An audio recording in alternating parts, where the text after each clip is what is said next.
তাহলে এত লম্বা লাইনই বা কেন?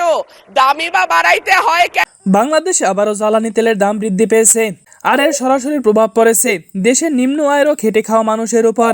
যখন মানুষের আয় বাড়ছে না, তখন বাড়ছে জীবনযাত্রার খরচ, ফলে চাপে সাধারণ মানুষ। সরকারের এই সিদ্ধান্তে ইতিমধ্যে জনমনে ক্ষোভ তৈরি হয়েছে।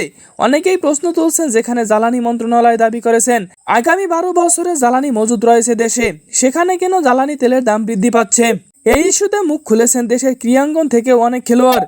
বাংলাদেশ ক্রিকেটের সফল অধিনায়ক মাশরাফি বিন মুর্তজা এবং বিশ্বসেরা অলরাউন্ডার সাকিব আল হাসান সহ আরও অনেকে সাধারণ মানুষের পক্ষে কথা বলেছেন। তাদের মতে, এভাবে মূল্য বৃদ্ধি চলতে থাকলে নিম্ন আয়ের মানুষ চরম কষ্ট পাবে, এমনকি অনাহারের ঝুঁকিও তৈরি হতে পারে। শুধু সাবেক খেলোয়াড়রাই নয়, বিরোধী দলীয় সংসদ সদস্য ডক্টর মোহাম্মদ শফিকুর রহমান এবং সংসদ সদস্য রুমিন ফারহানা সহ আরও অনেকে বলেন, সাধারণ মানুষের আয় না বাড়িয়ে নিত্য প্রয়োজনীয় পণ্যের দাম বাড়ানো অমানবিক সিদ্ধান্ত, যা মানুষের উপর মরার উপর খাড়ার ঘা হয়ে দাঁড়ায়।